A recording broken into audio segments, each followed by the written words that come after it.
ఇప్పుడు నేను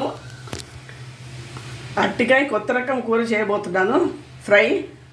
ఇది కాస్త నూనె పడుతుంది దీంట్ లోపల.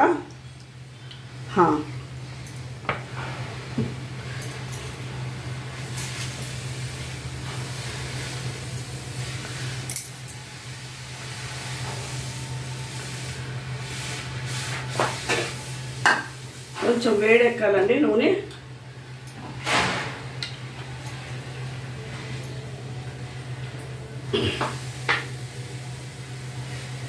ఈ అరటికాయ ఇలా పెద్ద పెద్దగా ముక్కలు కోసి పెట్టాలన్నమాట. ముక్కలు ఇప్పుడు దీంట్లో వేస్తున్నాను.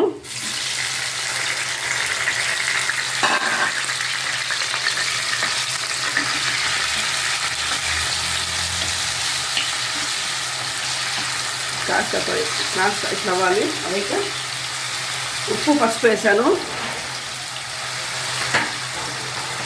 కారం కూడా వేసాను.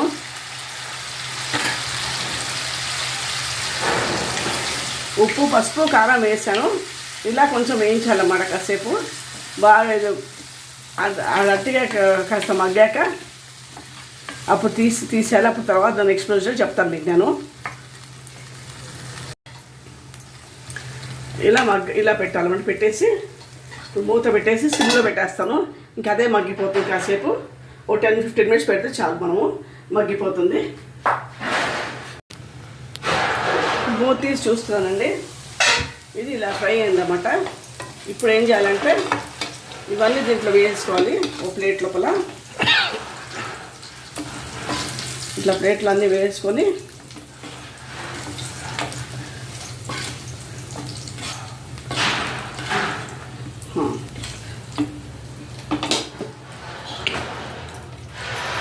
ఈ పక్కన పెట్టేసుకోవాలి. ఇప్పుడు ఈ ఆయిల్లోనే, నూనెలోనే మినపప్పు ఆవాలు జీలకర్ర 2 ఉడకాయలు వేసాను.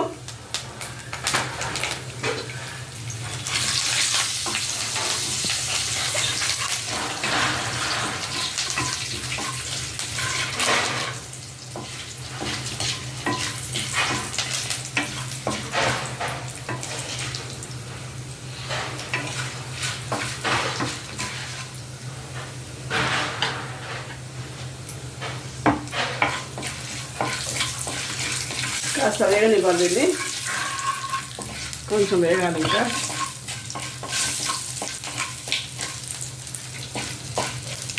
ఇప్పుడు వేగాయి. ఇప్పుడు ఒక కప్పు ఉల్లిపాయలు తీసుకున్నాను. ఒకటే పెద్ద ఉల్లిపాయలు ఇస్తాను. ఇప్పుడు ఉల్లిపాయ కాస్త ఇట్లా ఫ్రై చేసి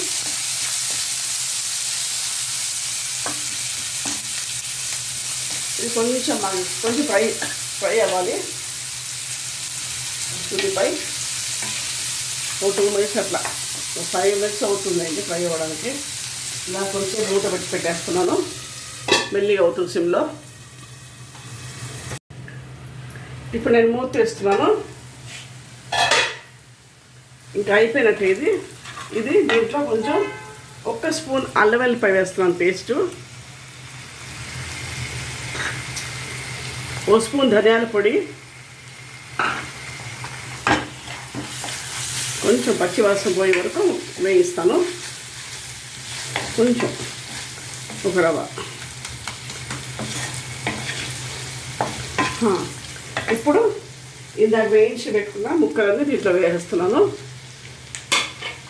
ఓకే, ఇలా అన్నమాట. ఇవి 2 కలిపి ఫ్రై చేసి ఇది కాస్త ఫ్రై అవ్వాలండి. కాస్త కొంచెంసేపు అలా పెట్టి ఉల్లిపాయకి ఇదంతా ఉప్పు కారం అంతా పట్టాలి కదా. ఇలా కొంచెం సేపు అట్లా పెట్టేసి సిమ్లో పెట్టేస్తే అదే అయిపోతుంటుంది. కొంచెం కొంచెంసేపు 5 మినిట్స్ అంతే.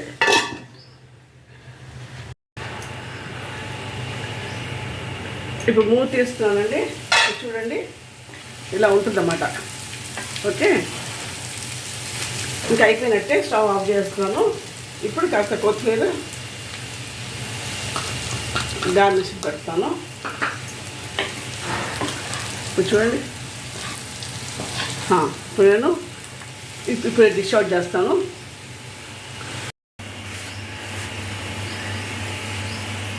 కొత్త రకం అరటికాయ ఫ్రై రెడీ. మీరు కూడా చేసి చూడండి ఒకసారి మీ ఇంట్లో కూడా. మీ టేస్ట్ బాగుంటుంది. ఈ రకంగా చేసుకుంటే please like share and subscribe my channel. Thank you.